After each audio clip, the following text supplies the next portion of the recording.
What is up, everybody? Chris of Midlife Crisis Media here for the second part of two when it comes to my Microsoft Xbox One collection. These are the Video Game Collection 2024 live streams. They're going to keep continuing on this year as long as I can get them to last. Not many video game consoles left, but plenty of left to talk about when it comes to collecting. So I hope you guys stick around for that. Today is the second half of my Xbox One collection. Not a very big collection at all. I'm not a big fan of this console, although I will say that last week's stream made me realize I have a few gaps in my collection for this console, and I've already taken steps to correct that. So even though you're not going to see them today because they are earlier in the alphabet, the stuff that I showed off last week, you will see some Xbox One games in my end of the month stream. Believe you me, you will. So I left off after the G's last time. So that was the first half of my collection. The last game I talked about, I do believe, was Ghostbusters, the video game remastered. So now we're in the H's to the end of the alphabet. So we'll start off with this big-ass franchise, the flagship franchise of the Xbox since its inception. Talking about that Halo. And I have, I think, all the Halo games available for this console. Starting off with the Halo Master Chief Collection. This has Halo 1, 2, 3, and 4 on it, remastered with the, I don't think this goes up to 4K, so at least 1080p graphics. I haven't played this yet because I played the other Halo games so many times. I just wanted to have this when I do get around to feeling like I want to play Halo again. This will be the one that I do. Like I said, it has 4 complete games on it. That's cool. I hear good things about it. That was, I think, a launch title for the console. And then we have the one that I was trying to get. Like, I had to buy an Xbox One so I could play this game. I wanted to play it so bad, so I had to get it for Halo 5 Guardians. This one is not my favorite in the franchise. I would say that this is probably of the numbered sequels, probably my least favorite. Doesn't mean I think it's bad at all. It's just I didn't like the. You have a squad with you at all times when you're playing as Master Chief and you're playing as oh dude, what's the guy's name? I cannot remember.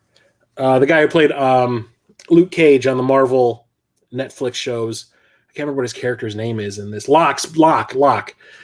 You swap between playing as Locke, who is hunting Master Chief, and Master Chief, who is trying to stop Cortana from causing a cataclysm. Oh, it adds ODST as well? I'm glad to know that because I've never actually played ODST all the way through. What's up, Stubby? Thanks for coming by. So when you play as these two characters, you always have a squad of 3 other characters with you, one of which is Nathan Fillion, which is kind of awesome. The thing is, you're supposed to have like this mechanic, doesn't really work, where if you get downed during like a firefight or whatever, you have a help me button, and one of your team is supposed to come over and like give you a health pack and revive you so you can keep on playing instead of always dying and having to start back over from a checkpoint. So it's supposed to work. I would say probably 6 times out of 10, it didn't. You'd call for help and you'd hear somebody going like, on my way, and they would just never show up. And then you have like a timer that counts down until you're actually dead. And sure enough, they'd never get there. And it would happen all the time. It would tick me off so much. I really did like the story in this one where, Cortana died at the end of 4. Well, she comes back in this and she's actually the villain. And I thought that was kind of cool. But I didn't really like the swapping characters. It's the same reason I don't like Halo 2 all that much, is because I didn't like having to swap between playing as Master Chief and the Arbiter. I just wanted to play as Master Chief. So this 1 and 2 are probably lower on my list of all the Halo numbered games. But it's not bad. I did have this on my top 10 games of whatever year this came out. But it's probably my least favorite of all of the numbered ones, which leads us to part 6. It doesn't have a number in the title, but this is Halo 6, and that is Halo Infinite. I put off buying this for some reason. I thought this was only available on the Xbox Series X. I thought this was an exclusive for the current gen console. And I was like, well, I got to get a Series X to play that, so I guess I can't. Until I went to the Midwest Gaming Classic 2 years ago, I think it was. I think it was the last year I went for just 1 day, so this was 2022. And I went to one of the tables there, and they had a bunch of modern stuff mixed in with the retro. And I saw this sitting there, so I just picked it up to take a look at the boxes. I've never actually grabbed the box. They're always behind glass cases at Target and Walmart and whatever. So I've never actually looked at the box. And when I picked it up, I saw on the front that it says Series X and Xbox One. I'm like, oh, so you mean to tell me I could have played this day 1, but my dumbass didn't bother to check. Well, that's swell. So I picked it up. It was cheaper than normal. I think I paid like $35 for it or something like that. And I played through it, and this is the first open world Halo game. And it's actually pretty awesome. There are sections where it is completely open world, and you can roam around the ring that you're on at your leisure. Then there's parts that are completely linear. Most likely when you go into a base, it's like you have to proceed a certain way. But when you're outdoors, it's like you can do whatever you want. And there's all these different tasks you can do. You can liberate bases for yourself. You can kill, like, it's kind of like a bounty hunter kind of thing where there's known higher ups in the Covenant, or this is the Covenant spinoff. I don't remember what they were called in this. It's been a while. Blah, blah, blah. Anyway, there's like the bad guys in this are like Covenant spinoffs, like extremists. And there's like higher ranking people from the spinoff that are positioned on this planet that are like posted here. And you can go after them, and you usually get like a legendary weapon, which you can add to your repertoire whenever you go to one of your bases, because you can change your loadout every time you go to one of these bases that you've liberated. It was really fun. I really liked the story. The final boss battle was a lot of fun. I liked the change up with the open world parts mixed in with the standard first person shooter linear stuff. I really, really enjoyed it. And it is left open a little bit for another sequel, even though I hear this was supposed to be the last one. But I don't know. I don't know how this one sold. Maybe it sold like crazy, like gangbusters. I don't know. And we'll get another one. I hope we do, because this is a franchise I don't want to die. I think it can keep on going as long as it's making the monies. And then we had a sequel to Halo Wars. We had Halo Wars 2 come out on this console as well. I still have not played through Halo Wars 1, but I remember getting this on sale for Black Friday, whatever year it was that it came out. And I remember I got this at Target, if I do remember. I think it was a Target I got this one.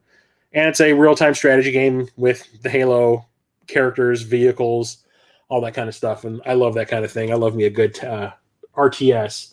And having it set in the Halo universe is pretty rad. So why not?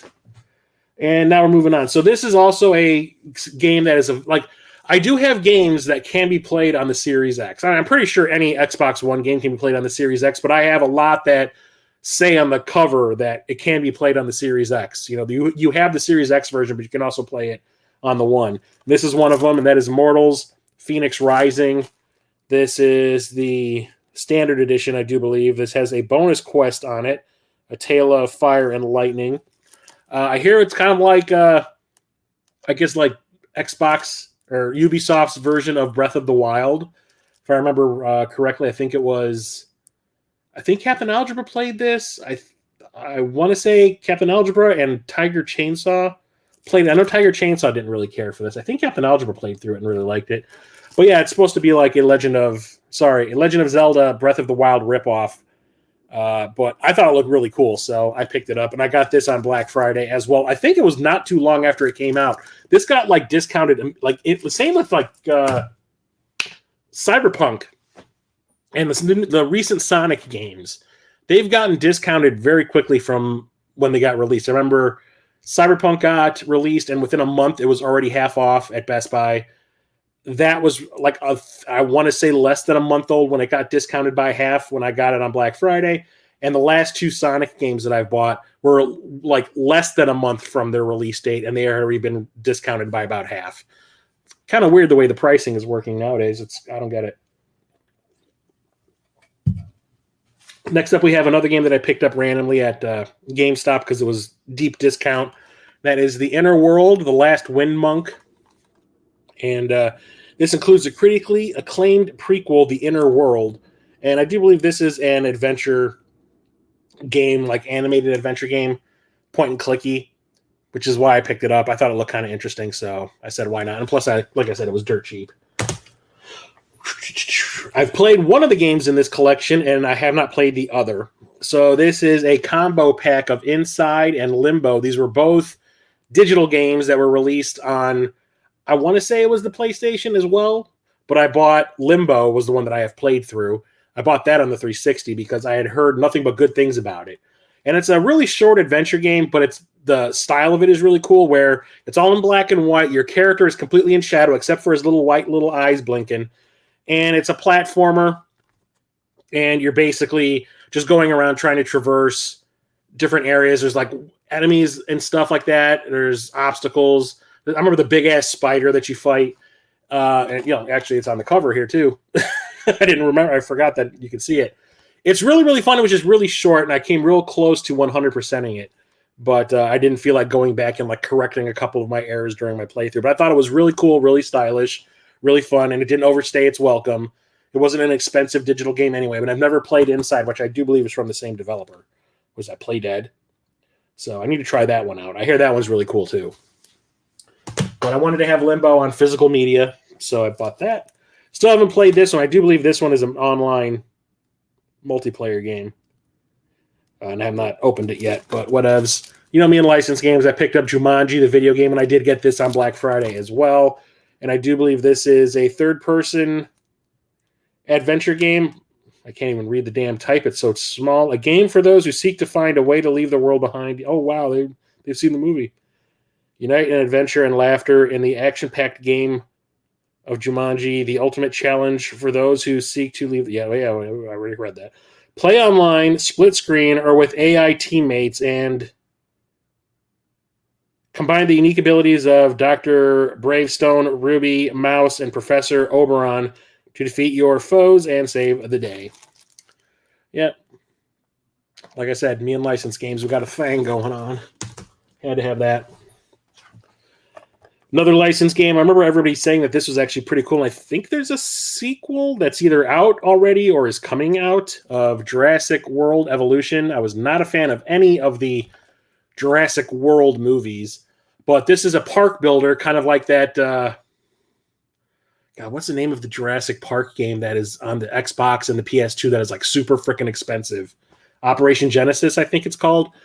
It's basically that, but with better graphics, and it has to do with all the dinosaurs that were in Jurassic World. But it is a build-a-park game. Yeah, take control of operations of the legendary Isla Nublar and the surrounding islands of the Muertes Archipelago. Experience the majesty and dangers of awe-inspiring dinosaurs. Every choice you make between entertainment, science, and security divisions influences your journey. Take charge of cinema's greatest tourist destination as you construct attractions, containment, and research facilities. I like a good park builder every once in a while as like a change up. I think it's a really nice palate cleanser. I think I'm probably going to crack that open this year because I posted about it earlier this week, I think it was, or maybe over the weekend, that in 2023 I beat like 20 games. And I know that doesn't sound like a lot, especially when I compare it to like Captain Algebra and a couple of my other friends, especially like Jason from Corpse Flood, because that guy could beat like 10, 20 games a month. That's a lot for me compared to like what I did in 2022. So I've kind of gotten it in my head, like you need to just start plowing through these games on your backlog and just start playing this stuff. And that's going to be one that I use as an in-betweener to between longer games. I don't think there's another game in this franchise, but we got two here. We've got Just Cause 3 and Just Cause 4, the Day 1 edition. These are third-person action-adventure games. The big thing about these are you can fly around in a parachute, glide all over the damn island. I think in one of them you get a jetpack. Yeah, I think in the third one you get a jetpack. But it's basically like Grand Theft Auto on an island, and you're going up against drug dealers and stuff. And they look really, really fun. I played a little bit of the original on I think it was the original Xbox. And I have 1 and 2 now on the 360. And keeping it in the family, got to keep it on the Xbox console because I have the original games on the Xbox also. So why not? But these always looked fun, so I picked these up dirt cheap. HDR Part 4 is actually 4K, which is kind of rad. And this is the game, well, this isn't the version that I bought the console for, but this is the newest version of the game that I definitely had to have day one that I bought the Xbox One. And that is the Killer Instinct Definitive Edition. I have always been a huge, if it wasn't Mortal Kombat or Street Fighter, it was Killer Instinct in the arcade. The first Killer Instinct game I thought was one of the most fun, twists on a fighting game ever. I loved the Silicon graphics. Nintendo released an arcade game for once. It was weird. It was developed by freaking Rare of all developers. I don't think they'd ever developed an arcade game before. That was fantastic. I loved all the different characters to the point where I wrote a screenplay for a movie based on Killer Instinct. So when they decided to finally bring it back after all these years, I was super excited, but I was like, I heard on day one there was only going to be a limited amount of fighters available, and then there's going to be more available through DLC. So I said, you know what? I'll wait until a complete version of that comes out. And when I finally decided to get an Xbox One, I picked this up at the GameStop where I bought the console. And it wasn't, at the time, I think it was the complete version that I picked up, but they started adding more characters pretty much right after I bought it, which is, the way it always works with me. I think I buy something complete, and nope, here comes the next one. So they added in the Arbiter from Halo and the villain from the first, Gears of War game? I can't remember that guy's name. Yeah, they don't have him listed here. They also added in one of the Battletoads. I think it was Pimple. Is it Pimple or Zitz? I can never remember. And some other new character. I can't remember who. But the game still plays just like you remember Killer Instinct playing. I still have Jago's monster combo and ultra combo memorized. And I can still pull it off in this game. It's still the exact same combo, which I think is absolutely amazing. I don't think Rare actually worked on this, though, which is kind of sad. I don't think Rare even exists anymore. But it has a story mode. It had these seasons that were going on. This has seasons 1 through 3 in it. 26 characters, 20 different stages, and including Mortal Kombat, Killer Instinct 1 and 2, the arcade versions on the disc, which is amazing. I wanted it specifically so I could play Mortal Kombat 1 arcade. Don't get me wrong, the Super Nintendo version 1 is fine, but arcade version all the way. And then I ended up upgrading. All that stuff was not on the one that I bought. The one I bought, I think, just had season 1 and 2 on it. This has an extra season and all those other games on it, which is absolutely fantastic. It's still a great-ass game. It is nothing but like crazy lighting effects and sparks and particles flying all over the place. Super fun. I really, really dig it. To the point where I was looking around today over here, and I'm like, you know what? I probably could fit another arcade one up right behind me, and that might be Killer Instinct. Anyway, I'm probably getting rid of this because I cannot stand this franchise. I finally tried it, and I was not a fan. I know it's going to upset a lot of people because this is considered a classic console. First 2 seasons soundtrack done by Mick Gordon. Hell yeah, Mick Gordon. Now, season 3 has Cell Dweller mixed into it, which is a really cool industrial band that I listen to. I have that soundtrack. I listen to it in my car all the time. We're talking here, Kingdom Hearts 3. I remember this is the long-awaited return of the franchise, and I was excited about it too because it's got Tron in it. But sad thing is, when I finally got around to playing the first Killer Instinct, Kingdom Hearts game, I really did not like it.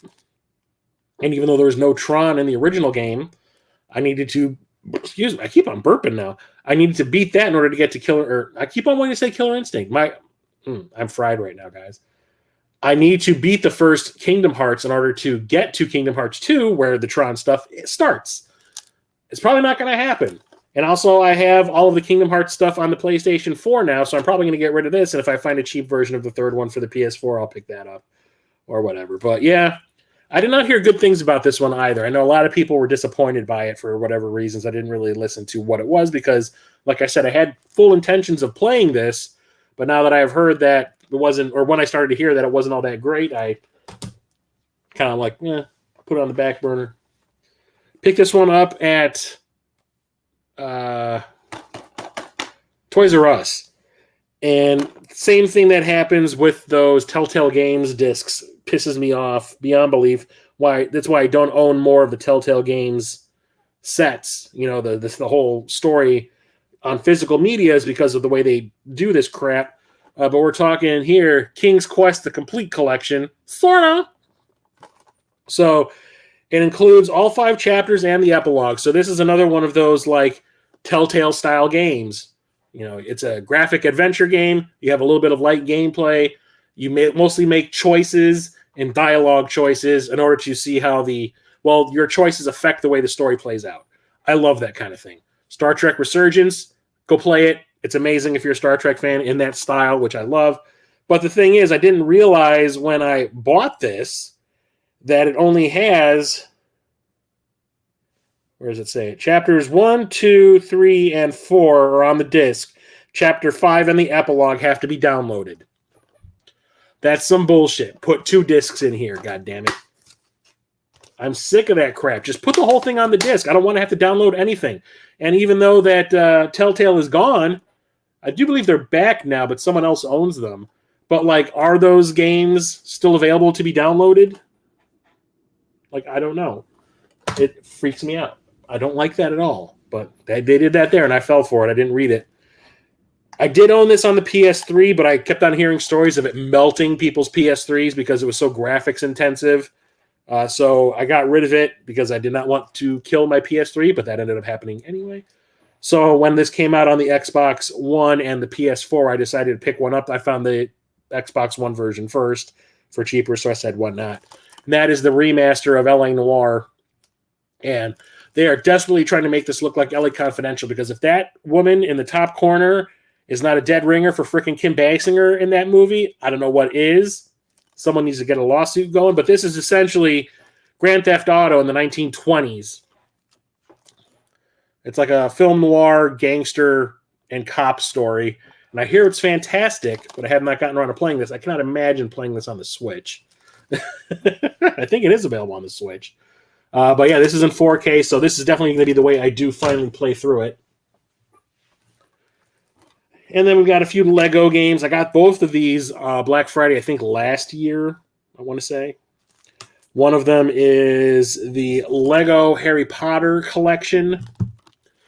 I'm not a fan of buying like them separately. If I can wait, like I do with the games that are going to get all the DLC, like Spider-Man 2, wait for a collector's or a complete edition to come out, I'd rather do that. I'm glad I wait on these Lego games because a lot of times when they like do Indiana Jones Part 1 and 2, you can eventually get an Indiana Jones 1 and 2 combo pack, kind of like with this. So this has 2 Harry Potter games on it, 2 classic games on one disc, and that is Harry Potter years 1 through 4 and then 5 through 7. So you're playing through the Harry Potter movies in Lego form, and these games are usually pretty fun even though they all play exactly the same. Platformers, slight beat 'em up aspects to it, mostly collect-a-thon. But glad that I found that dirt cheap. That was one I got put like on a waiting list to get that from Best Buy. And the other one I bought is this other collection that is the Lego Marvel collection, and this has 3 games in it. Lego Marvel Superheroes, Lego Marvel Superheroes 2, and Lego Avengers. And I think that's the movie. So same concept, just now it's all Marvel stuff. I want to get a lot of the other Lego games. I think they're super fun. And I want to say that the original Lego Star Wars that came out, I liked so much that I wish we got trophies or like achievements back then, because that is the first game I ever 100% completed. I scoured that game for every little secret there was and found all of it. Got this from a buddy who had bought it and didn't want it anymore. So it's still brand new, but I've never opened it myself. It's Lords of the Fallen. I think we just got a remake of this, I do believe, out there, or a remaster. So this, I think, is this an open world, like Dark Souls style game? I really know nothing about this. He just asked me if I wanted it, and I said, yeah, sure. Video games, add them to the collection. That's what I do. So I think this is a Dark Souls or Souls-like game, but I hear real bad things about the new one, like the remaster. I hear it's not that great. So I'm glad I never picked that one up. What's up, Retro Coop? I still feel bad about this one, though. Church, the Game Grinder, and Jason from Corpse Flood Gaming have been hounding me for years for not playing these games. And I did own the first one for the Xbox 360 back in the day, and I never got around to playing it. Ended up trading that in, and I got the trilogy set for the 360. Never ended up playing it. And then they released this Legendary Edition that's like been remastered in 4K, and I was like, okay, I'll pick that one up. I bought these games 3 freaking times. I'm definitely going to play it now. And I got rid of that trilogy set for this, and I started playing the first one, and then I just completely got distracted and started playing something else, and I kind of left it there. And I feel bad because they're still bugging me about it. We just got together to do a new episode of the Super Enabler Brothers podcast at the end of December, and they still gave me shit in that episode that I hadn't played this yet. But we're talking Mass Effect. I have not played any of these at any length. I played I want to say 20 minutes of the first one when I installed this, and I haven't gone any further. And I want to play these real bad. Sci-fi is my favorite thing in the world, but I just have not gotten around to doing it. But all 3 games are on here, and I think they have an improved ending for the third one. I remember that was the one thing I remember the most from these games was when the third one came out, and everybody started to beat it. Everyone was complaining about the ending. I have been waiting all these years through 3 different games, and that's the reward I get, is that short little ending. I don't know if it was the storyline wasn't wrapped up the way they wanted or what. I know there was 3 different versions. They had something to do with 3 different colors that would happen on the screen. You might get a slightly tweaked resolution with a character or something.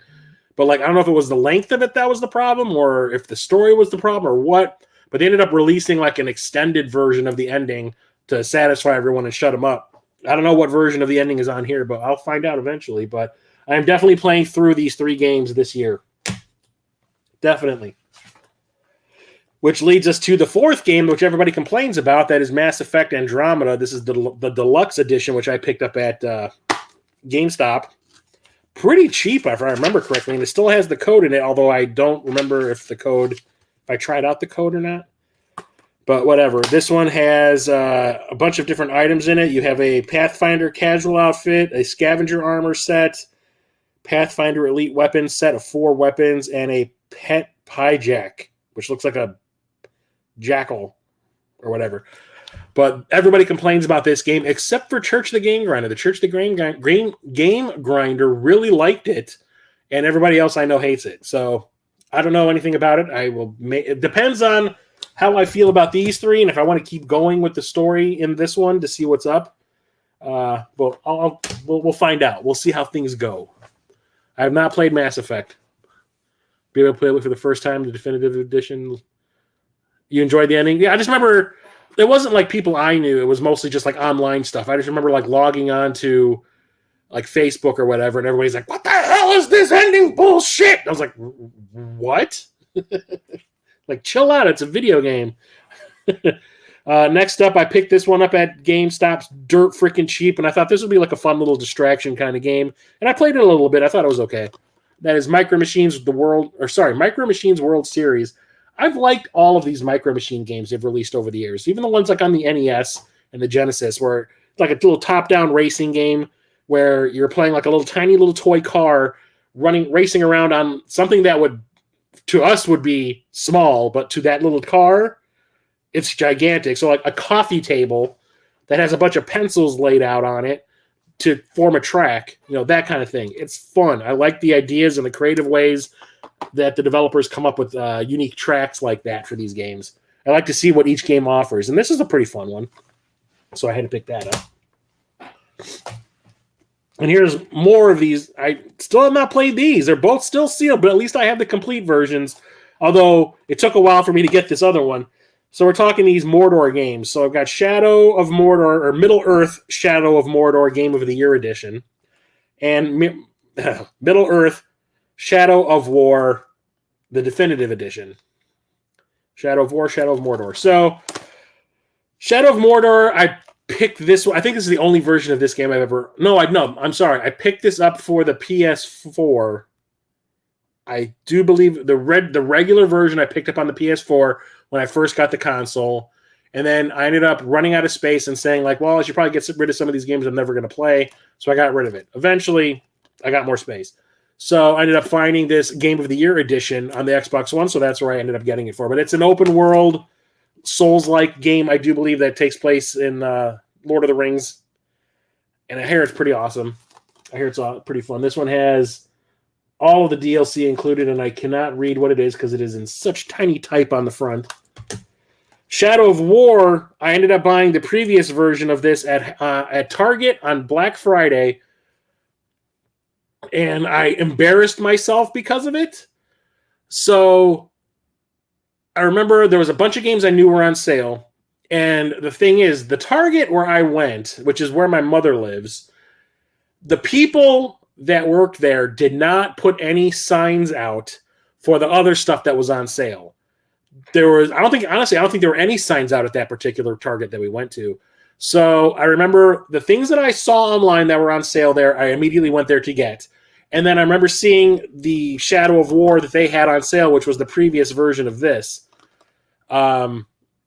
sitting there, and I was like, oh, is that on sale too? And the people that were working there, they knew that they had screwed up because every single person, there was probably 15 people in the game section at that Target asking if people can price something for them. So the girl that was there that was grabbing all the games that I said I wanted, I asked her, I was like, can you tell me how much that costs? And she goes, yeah, sure. So she pulls a copy out, scans the back with her little hand scanner, and I think she said it was like $20. And I go, $20! I go, give it to me! Like, it took me by surprise that this game, which was like still $60 everywhere else, was like on sale for $20. So I just completely flipped out, screamed at the top of my lungs, give it to me. And she would even jumped, and she was like, okay, fine. And she handed it to me, and she was like, I'm going to go help this person out because you were crazy. The look on her face was like that. Ended up getting rid of it because the complete edition eventually came out. So I was like, well, that was worth nothing now, so whatevs. Same thing as the original. I played a little bit of this, and I was not a fan. It's a first-person shooter. I knew nothing about it. I bought this at, I do believe, GameStop as well, because it was dirt cheap. And I was curious about it, and I played it for, I want to say, like an hour. And I was like, yeah, I ain't feeling this. Even though I love my first-person shooters, this one just was not doing it. I don't know, something about it just felt off. Like the controls weren't all that great. The graphics were kind of shitty. I didn't like the mechanics of it. That is Mother Gunship. Like, that cover is metal AF, and I should love this. But when I actually got around to playing it, I did not enjoy it. Extra campaign and gun parts. And you have to craft in this too. And I was not feeling it. So I don't know if I'm going to keep it. We'll see. Jason of Corpse Flood Gaming actually gave me this copy for free, for a little gift exchange that we normally do whenever we meet up.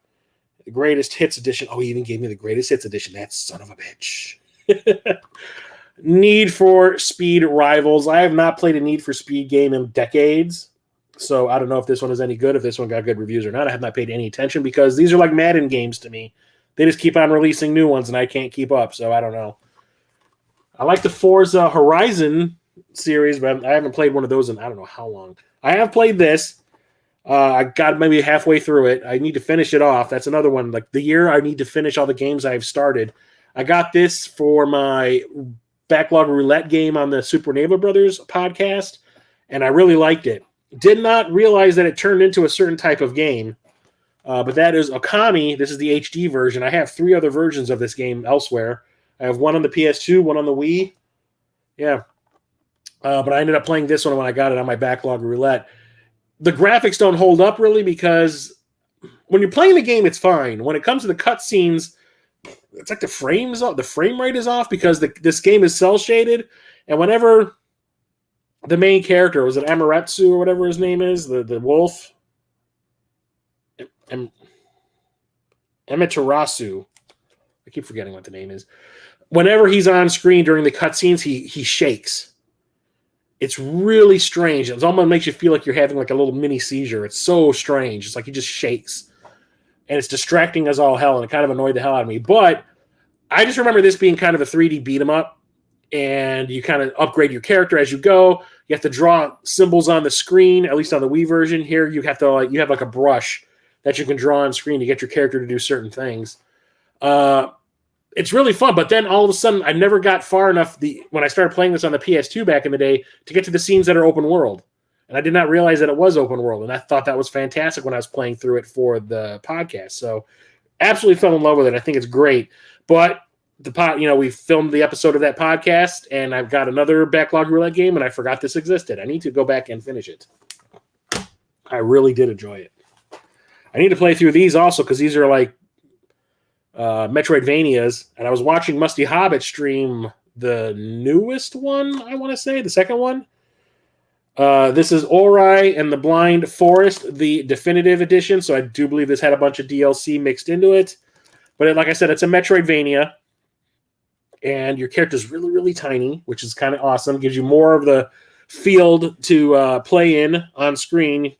You see everything coming for you that's trying to attack you. And I was having a blast watching Musty stream this to the point where I was like, okay, I'm going to go online tomorrow and I'm going to buy me a copy of it. And luckily I found the definitive edition on sale.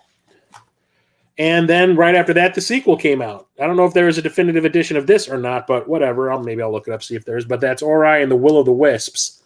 And I'm not going to play this until I play this, the first one, which I probably will play this year at some point. Graphics are absolutely stunning. I remember watching the trailers for this and going, Jesus Christ, why am I not playing these?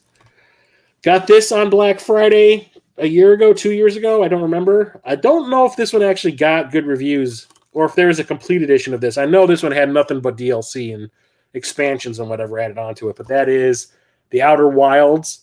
I remember watching Nudes of Dudes. I don't know if she changed her name on Twitch or not, but Nudes of Dudes was streaming this on Twitch, and I was having a good time watching her.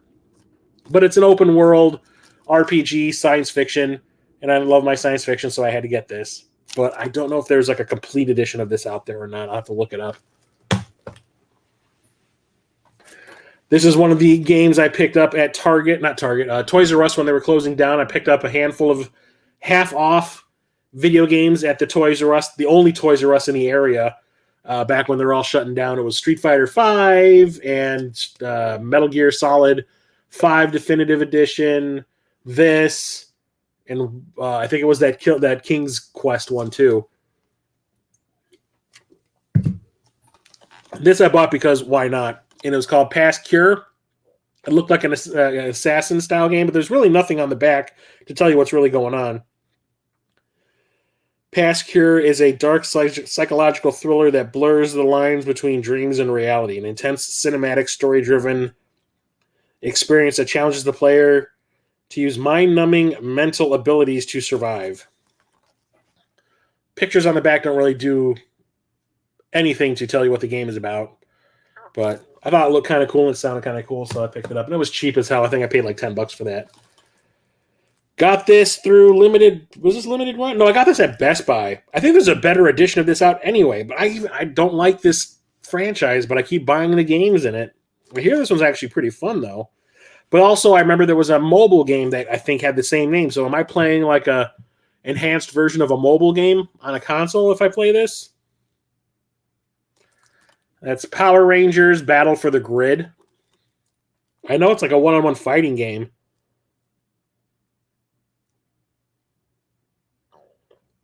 Signature Power Ranger attacks, real-time tag team action, summon Megazords. It includes bonus character Lauren Sheba and Season 1 Pass. I think this is a one-on-one fighting game, if I remember correctly. But I also played, for like a week, the mobile game, and I'm wondering if this is the mobile game, because I think they have the same name. If it is, I'm going to be pissed. But like I said, I think there was a better version of that with like everything in it. Oh God, I don't remember if it was somebody specific who made this that was like a big deal and nobody gave it. Oh no, it's not this one. It's where is it? There it is. Okay, yeah, wrong one. I think this was a launch game for the Xbox One, and that is Project Spark. It says it's the starter pack. I think is this the one where you make games? Discover the world's next best game or create it yourself, where players create and creators play. I think you make your own game through this. But I got this dirt freaking cheap. I think I got this for like $5. So I said, why the hell not? I have played through this. This is made by Quantic Dream. Was it Quantic Dreams? No, sorry, Remedy. How could I not remember that? Blah, blah. Remedy, who made the Max Payne games and Alan Wake, absolutely had to get this. Spark servers have shut down. Oh, really? So that's kind of useless now? It's a paperweight? Oh, well. When I went to visit my brother in LA, I picked this up at Game Dude. Does it have the sticker in here? Yeah, it does, right there. Game Dude. And I remember this was like one of the must-have games for me for this console. I think it was a pretty close to a launch game too, but Quantum Break. This actually has a bunch of Hollywood stars, and it has Lance Reddick in it. Aaron, oh God, what's his name? Aaron.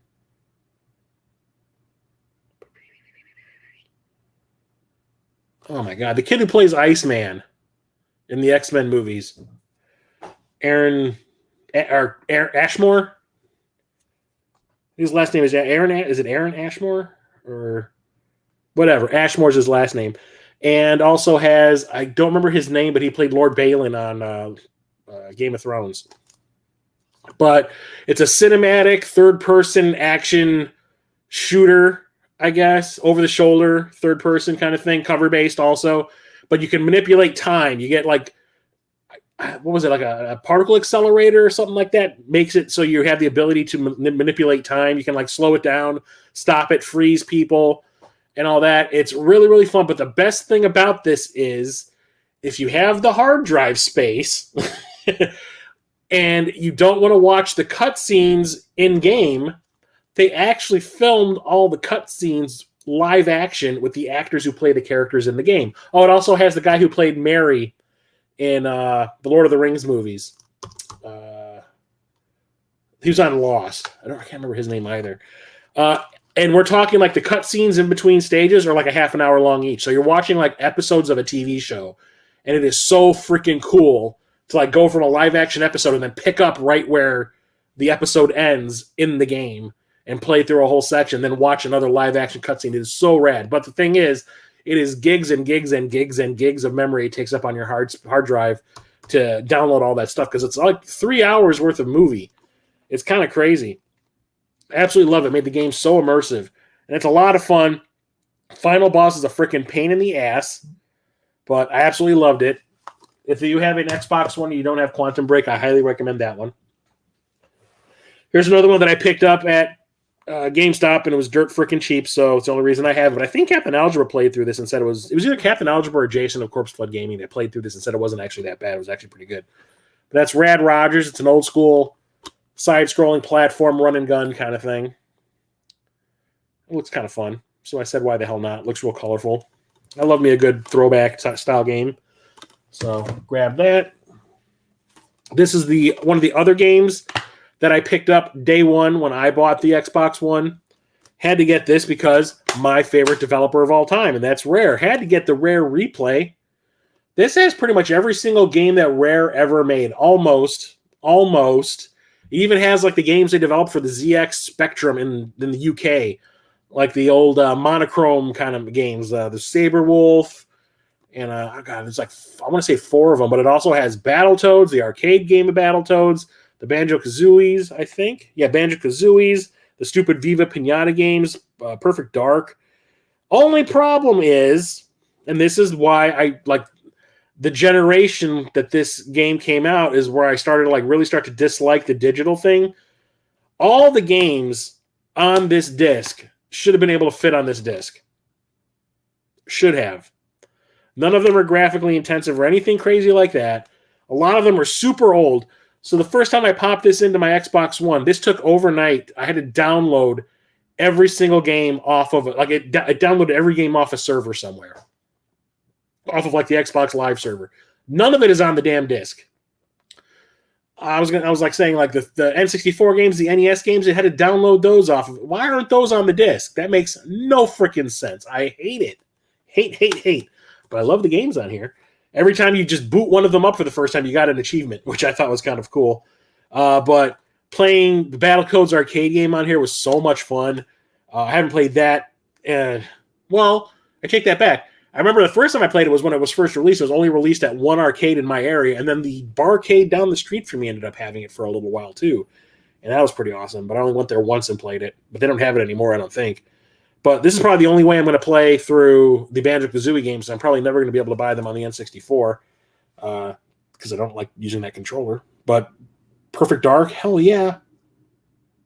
Viva Pinata, I'm never playing that again. Conker's Bad Fur Days on here. Cameo, hell yeah. Great compilation. First time in a long time that they actually acknowledge the fact that Microsoft owns Rare, but they don't have them do a goddamn thing but make shitty games. I don't get it. I want more games from Rare. Make it happen. Pick this one up, I think, at Half Price Books. I think Jason recommended it or something. Somebody recommended it, but The Raven Remastered. I don't know what it's remastered from. I could not say. Never heard of it before, but it looks like an adventure game. I got it for like $10, so I said, why the hell not? This is the game that I was thinking of when I was talking about Project Spark. This was developed by someone kind of big. Experience a new masterpiece from KJ Inafune, the creator of Metroid Prime. I think he did something else too. Anyway, it's Recore. I think there's a complete edition of this out there as well, so maybe I should look out for that. But I think it's a third-person action adventure game. I haven't played it. Like, as you can see, it's still sealed. So I wanted to pick that one up because I was trying to get like all the exclusives, which we don't have a lot of on the Xbox Series X now, do we? Oh, this is the one game for this console that I have a special edition of, and I'm going to go and grab the box real quick. I'll be right back, everybody.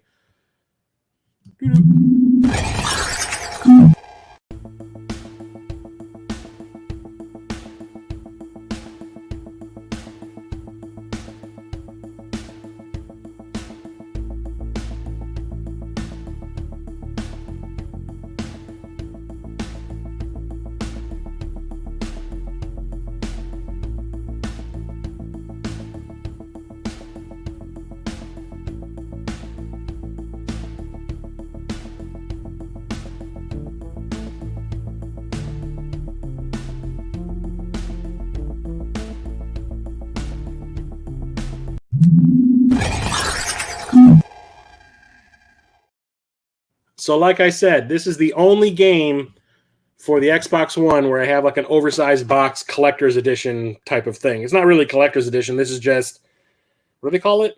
It comes with something extra. Required it to come in a bigger box. And that is Rock Band 4.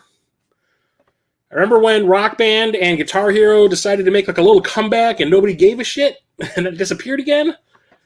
So when I heard that they were making a new Rock Band game, I was like, oh, I don't know how that's going to work on a new console because I have everything for the 360 when it comes to Rock Band. Rock Band 1, 2, 3, all the expansion packs, all the tracks I downloaded are on my 360, all the instruments are for the 360. How's that going to work? Well, cool thing is, I don't think they did this for the PS4, but the Xbox One version came with this legacy game controller adapter. And I was like, oh.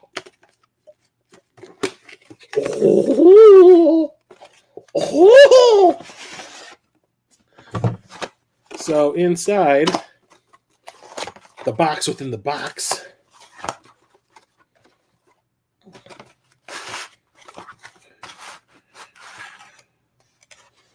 come on, it has this dinky little thing in it. Basically, this works as like a in between the console and the instruments, and this basically interprets the signals coming from the instruments and makes it so that the Xbox One can read it, since everything's wireless. So that's pretty fantastic. This is the cable to plug it in. Yeah, this dinky little thing, and it can have 4 instruments hooked into it. You can see the 4 little lights right there, and it'll light up with each one whenever you have something connected. Sad thing is, I only used this once. So much as I was excited that I could start playing Rock Band again, like I legit got excited. I could not wait to start playing this again. I only played it once. Because you know what?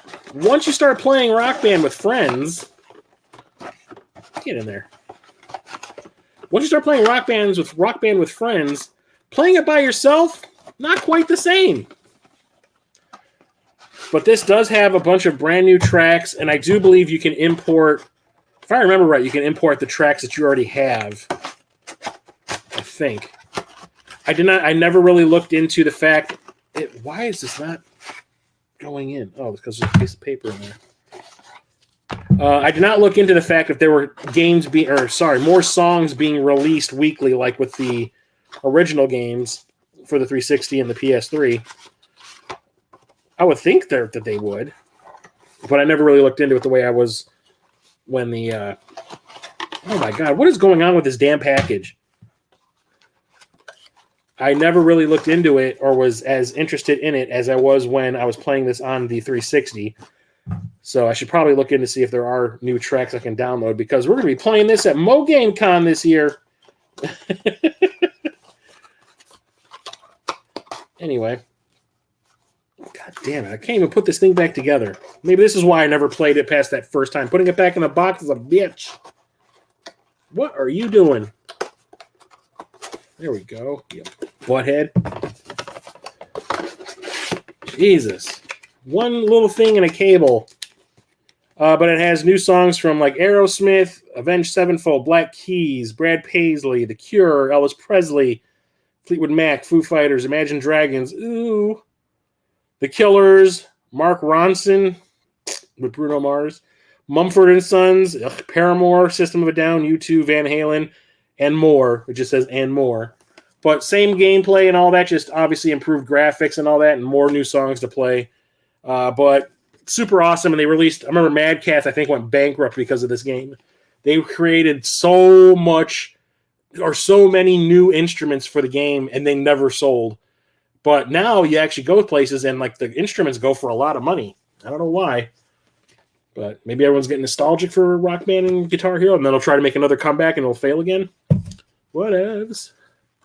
That adapter didn't come out over here in Australia. I might have to import that baby. Yeah, it was awesome. Because I was dreading if I had to buy brand new instruments for this thing, since I still have I have a bass guitar, like an actual full-size bass for Rock Band. I have the guitar. I still have my Ion drum kit. I have the microphone. I have the keyboard, the keytar. I mean, I'm not buying all that stuff again. And I was so glad that came out so I didn't have to do it. But yeah, here's the actual game. Super cool. I need to play some of that. like I said, we're going to be playing that at Mo GameCon this year. I'm bringing all that stuff with, so it's happening. It's going out. This is also one of the games I bought on my day one with the console, and it's the first game I beat on the console, and that is Rise, Son of Rome. This is the Legendary Edition. So the thing was, I bought my Xbox One at GameStop. And when I bought it, I bought the Standard Edition. Didn't look into it or anything. I didn't know if there was DLC. For me, like a launch game usually wouldn't have DLC kind of stuff happening for it. But turns out it did. So, like, I bought this used at GameStop, and then that night I went to Best Buy to see what games they had on sale for the console, because I was like starting to try to build up a collection for it. And they had the Legendary Edition there. I was like, God damn it, this has 4 game add-on packs, 3 new solo modes, and a bonus like character skin, which makes him look like a Roman god, which is kind of cool. And so I was like, God damn it. So I bought this and then brought the other one back to GameStop and got my money back. But it's a 3D beat 'em up, but you're playing as a Roman soldier. It was super cool. The thing is, you have to memorize certain fighting patterns for certain enemies, and you'll get like weird combos in a fight scene. So I get 3 of one type and 5 of another type, and you need to remember what combos work the best to defeat those guys. So keeping it in the back of your mind, it's really challenging at times to remember, like, I have to do this thing for here, and this over here, and this over here. But it was really, really cool. I beat the crap out of it, I think, within the first week of getting the console. And I had a good time with it. I really did enjoy it. So I recommend Rise, Son of Rome. That's one that a lot of people have been like, people didn't like it when it first came out. People were like, oh, it's kind of your typical launch game, but now it's kind of got like a cult following. And people are asking for another game in that franchise. I think it was Pete Dorr I was watching that said he wanted another game in the franchise. So this one I bought because of Adam Koralik, and he lied. Maybe the version he got did what he said it does. Mine didn't. So, you know, me and my DLC bullshit, I want it on the freaking disc. I don't want to have to download anything because who knows how long it's going to be available, right? So I picked up this Saints Row 4 combo pack. It's Saints Row 4 Reelected plus Get Out of Hell, which is like the big add-on pack where you like fight through hell together. And I remember I was watching one of his videos, like his pickup videos, and he was like, the only reason I bought this for the Xbox One is the PlayStation 4 version only has Reelected on it. And when you go to play Get Out of Hell, it downloads it off the internet. He goes, but this one has both of them on the disc. And I was like, okay, then I'll buy that for the Xbox One. And this was one of the first games I bought for the Xbox One. Remember, this is why I went to Best Buy on day one. I went to go and pick up a copy of this because they did not have it at the GameStop. And first thing I did was, you know, pop everything in within the first couple days because these things take overnight to freaking install. I don't know why. So I think it was like day 2 I installed it. And sure enough, when it got to the Get Out of Hell stuff, it had to download it off the internet. And I'm like, you lied to me, Koralik. You lied to me. Whatever. It's like Grand Theft Auto, but like the campy version of Grand Theft Auto. It's like really super silly and over the top. I enjoyed what I played of the first one, I think it was. No, it was the third one that I played. Saints Row the Third was pretty fun. But I really want to play the in hell version of this. That looks like it's going to be rad. I bought this because it's the version that was on sale for Black Friday that was available. So I picked up Sekiro, Shadows Will Fall. Shadows Will Fall. Shadows Die Twice. And plus, since I have all of the Souls-like games and all the Dark Souls games on this console, I said, why not get it for this as well? Because this is made by the same people from Software. It's just Japanese themed. So it's a Souls-like samurai game. And I have not played any of these games because they scare me. They scare me. Picked this one up at GameStop because it was cheap, and I thought it was funny that this even came out. I think there was a Kickstarter to get this off the ground, and it was actually successful. So at first I thought it was going to be a digital-only game, but eventually got a physical release, and I saw it at GameStop. The one time that I went, when I got it, I was just kind of like, yeah, why not? Sure. And that is Shaq Fu, A Legend Reborn. Whoever said we needed sequels to Shaq Fu, I don't know, but it's here. We have it. It's available for all.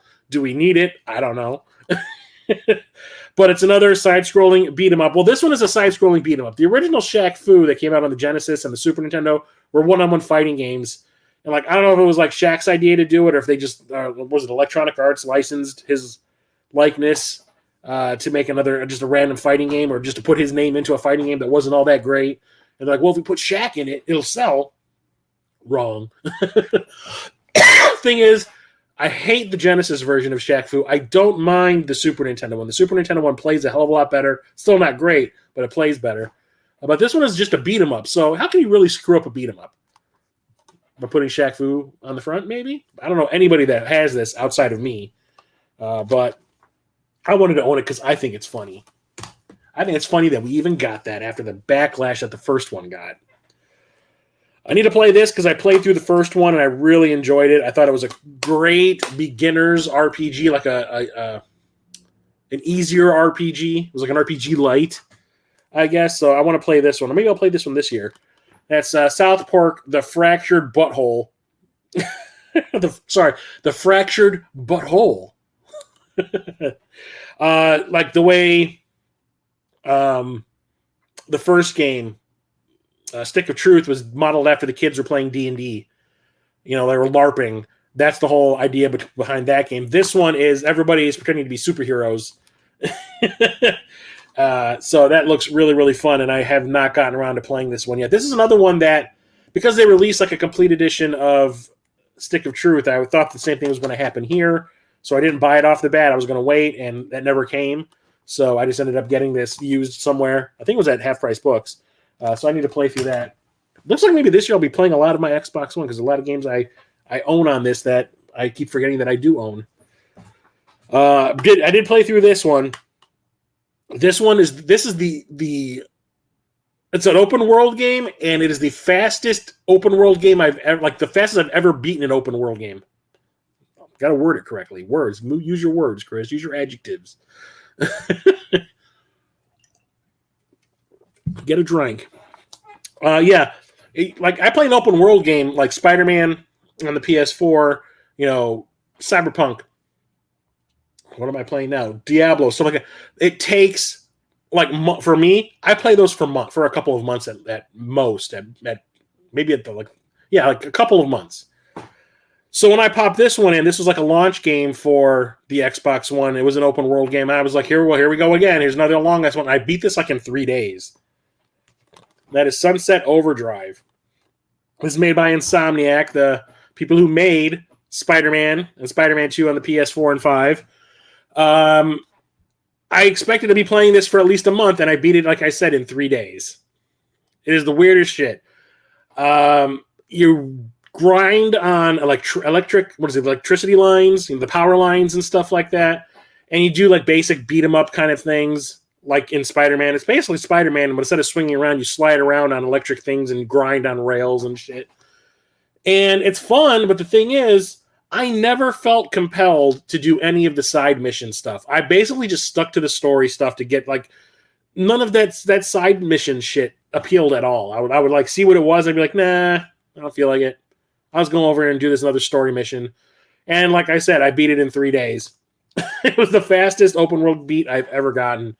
And I was just kind of, well, okay, well, I'm moving on to something else. It was fun. Don't get me wrong. I really did enjoy it. Some of the weapons you can get and stuff are fantastic and funny. It has a weird sense of humor. Everybody's getting turned into mutants by like an energy drink. And I was cracking up a lot of the time, but I never wanted to play any of the side mission stuff, so I just played through the story and beat it, like I said, in 3 days. It was real easy game. Real easy.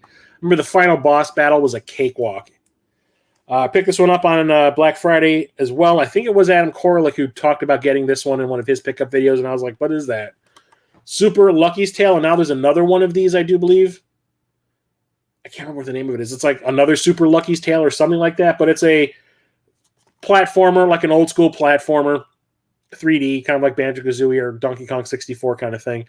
I played through a little bit of it. I installed it and I played through it for like maybe a couple of hours, and I was like, it's fun.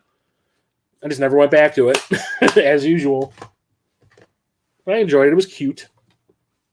I hear this one is terrible, even though the people who made this is from Platinum Games. And Platinum Games makes some awesome, crazy shit, but for some reason they botched this one up, according to everybody I know. That is Teenage Mutant Ninja Turtles Mutants in Manhattan. I remember a lot of people were like, Platinum is making a Turtles game that is going to be the best game ever made. And then it came out and everybody basically was like, no, I guess not. 3D beat 'em up, as most of Platinum games are. I don't know what they did to screw it up. I have not been able to bring myself to play it yet, but I hear nothing but good, nothing but bad things about it. So we'll see. We shall see what the hubbub's about. If anybody's played this and was not a fan, let me know. And it's going to be a bad time when there's an ad for one of the Michael Bay Turtles movies inside. Don't forget to go and see it. That's the one that's Out of the Shadows. That's the one that has Krang in it. Oh, God. I picked this one up because Jason from Corpse Blood Gaming kept on. I think it was Jason and Church the Game Grinder told me how great this was. It's the second game in a series. First game came out on the Xbox One. I think it was the Xbox 360. It was an exclusive, I think, on the 360, but it was online only. I have no interest in that crap. Part 2, I thought had the exact same thing going on. I thought it was online only. Turns out it actually has a single-player mode, story mode, and it is fantastic, according to the two of them. And they were telling me that I needed to own it. So I ended up getting a cheap copy of Titanfall 2, the deluxe edition. Like they said, the story mode of this is amazing. It's just a big-ass mech game. This version comes with some new war paint, 2 camos, a call sign, and some nose art, whatever that means. Have not played it yet. It's still sealed, but I hear nothing but good things about it. I want to try it. I'll play it eventually. I love me a good mech game. Here's another one that I just randomly picked up at GameStop, the place I will not be shopping at anymore. If you saw my my pickup stream from December, or was it? No, was it December? No, it was November. November was one where I complained. This is the Town of Light, and this is an adventure game, I do believe. It's like a horror adventure game. It looked kind of cool. The artwork on the front just kind of got me. It looks like a painting. I was like, oh, it's pretty kind of rad. Inspired by true events and real places. Includes 6 real location photos. Yeah, about going crazy. It takes place in a bunch of mental institutions. That would be a good horror game. Had to get it. That TMNT was just so bare bones for a beat 'em up. The art style was awesome. If I remember right, it only does 2-player. That could have been it. Played through this for the Cartridge Club's Game of the Month. I don't know if anybody here doesn't know what the Cartridge Club is, go check them out. Cartridge Club is a bunch of gamers like me. Captain Algebra is a part of it. Church the Game Grinder, Jason of Corpse Blood Gaming. Rocket Sauce, who's a buddy of mine that I visit in Wisconsin all the time. It's a group of gamers. The Q Dogs. They're some of the older people that are like people who have been around a long time in the club.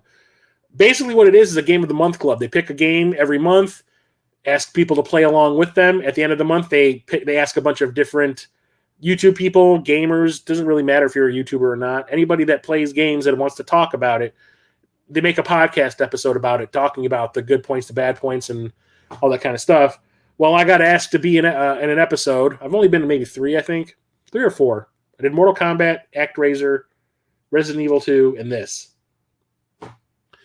And I played through this because of the Cartridge Club, and I loved it. But the thing is, I couldn't play through it all the way because I hit a glitch. We're talking about The Walking Dead. This is the Telltale Walking Dead games. This is the definitive edition that I bought that came out after Telltale had closed their doors. Town of Light was just sad, not scary at all, really. Yeah, this has everything that they ever made Walking Dead on it. Includes all 4 seasons, as well as the 400 Days and the Walking Dead Michonne add-ons. Has graphical enhancements, gameplay improvements, bonus features, including developer commentaries and art gallery. So, we were going to be playing through Season 1. It's Season 1. And they wanted us to play through the 400 Days as well. I beat the Season 1. Fantastic game. Like I said, if you ever played Telltale games, it's like a graphic adventure game. You're given a whole bunch of choices. There's some light gameplay, walking around looking for clues for things and stuff like that, but not a whole lot. Most of the time you're making moral choices, dialogue choices to make people like or dislike you kind of thing. And I want to say I got one of the good endings. It was sad, but it was good for one character. and I think that was the way it was supposed to work out. But I did the right thing. And the thing is, they also wanted us to play through the 400 days add-on. I started to play it, and I hit a glitch. So I was going to a gas station. You have to hide behind a car because there's a sniper at the gas station. If you get shot when you're still running to the car, hide behind the car, it causes this glitch, and that's exactly what happened. I was running to the car. I got there, and just as I got there, I got shot. And when the game starts back up, you start back up behind the car, and then the game says you're dead. And it ends. And it's just this never-ending loop. It just boots you back up, you die. You boots you back up, you die. You boots you back up, you die. And I would have had to start over everything again. I was like, I'm not doing it. So when it came to doing the podcast, I was like, I can talk all you want about season 1, but when it comes to 400 days, ain't happening. But I loved it. I absolutely loved it. I want to keep playing through all the other seasons of this because I liked it so much. And I actually bought the deluxe edition of this. I have 2 games that have a deluxe edition. I'm not going to go and get it because it is this huge-ass oblong box that's, I'm not kidding, probably a good 3 feet long that I've never opened it because I'm probably just going to sell it and just keep the game. But I can't remember what it came with. It came with a poster, and I cannot remember really. But awesome game. If you've ever played through the Walking Dead Telltale stuff, I highly recommend that. Got this on clearance, and you can see how much I paid for this at Target. One of the few times I found something decent at Target on sale. Got this for $6. You can see the price right there, $5.99. We Happy Few. And I think this is a horror game. Turn your back on cheerful denial and uncover the dark secrets of Wellington Wells. Play through 3 interwoven character storylines. Take your joy or face the consequences. Explore a neo-futuristic 1960s England. I thought it looked pretty cool. I remember hearing a lot of people talking about We Happy Few, and when I found it for $6, I had to have it. I had to pick it up. I wasn't going to pass that up. Walking Dead Season 4 was really disappointing on a writing level. Oh, really? Yeah, I haven't gotten that far yet. Like I said, it's just Season 1. I need to play through 400 days again and try not to get shot before I get to the... what is going on over there? Not get shot before I go or hide behind that car. Had to pick this one up because I think it was Musty Hobbit was streaming this, but also because it was developed by Team 17, who I love. And that is Yoku's Island Express. This is an adventure pinball game. It says use a unique blend of pinball mechanics, platforming, and open world exploration to unlock the secrets of Makumana Island. And that sounded freaking amazing. I love my digital pinball. I absolutely have to play as much of that as I possibly can. And to add in all these other genres into it just sounded super interesting. Because I have Pinball Quest on the NES. That's like a pinball RPG. Necronomicon on the Saturn is like that as well. I absolutely had to have this and have it be developed by Team 17. Hell yeah, people that made Worms. Do it now. Come on. Had to get that. And the last game I'm going to talk about is still sealed. And this is a multiplayer game as well. Haven't played it. I hate the movies that this is based on. But we're talking Zombieland Double Tap Road Trip. This is based on the second Zombieland game. Well, I think it was just a generic zombie game online, and they ended up getting the Zombieland license to sell some copies because this came out around the same time as the movie hit theaters. And it's an online, Left 4 Dead type of zombie game. So I picked it up because it was dirt cheap. I think I got this on Black Friday as well. So the promise of cheap video games. Had to have it. Haven't played it yet, though. Probably isn't even online anymore. Whatevs. Anyway, yeah, Yoku, such a hit. Yeah, I need to play more of that. But watching Musty stream it, I was sold. That just right up my alley. Weird combination of genres and pinball. Hells yeah. Anyway, so that's it for this stream tonight. I'm probably going to have a short out this weekend. I recently, earlier in this week, released episode 10 of my Dungeons & Dragons campaign, Tides of Flame. It's got Mondane Designs as one of the players and the Game Grinder. Church the Game Grinder is one of the players, and a bunch of my friends that I've played D&D with or role-playing tabletop games before.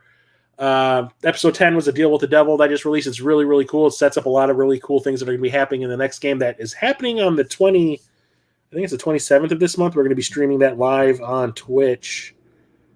Yeah, the 27th of this month on Twitch. So mark your calendar. And I will be back next Thursday, 8:30 p.m. Central for another console. I'm not sure what it is. The Switch, probably. And then I'll do the PSVR. Yeah, I think it's the Switch next. And yeah, I'll see you guys then. And we'll definitely have a pickup video at the end of the month, or a pickup stream at the end of the month.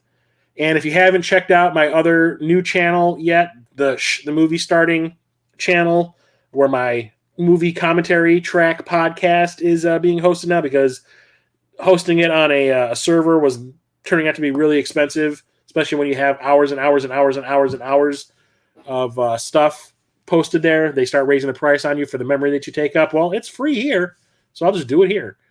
So I'm uploading episodes sporadically as I go, whenever I have some time to make a new one or put another one together and upload there. So go to the movie starting page or YouTube channel and give us a subscribe if you haven't already, please. And I will talk to you all hopefully next week. So have a good night, everybody. Hopefully see you Thursday. Talk to you later. Chris from Midlife Crisis Gaming out. If my freaking brand thing ever decides to pop up, that would be fantastic. Stay safe out there, everybody.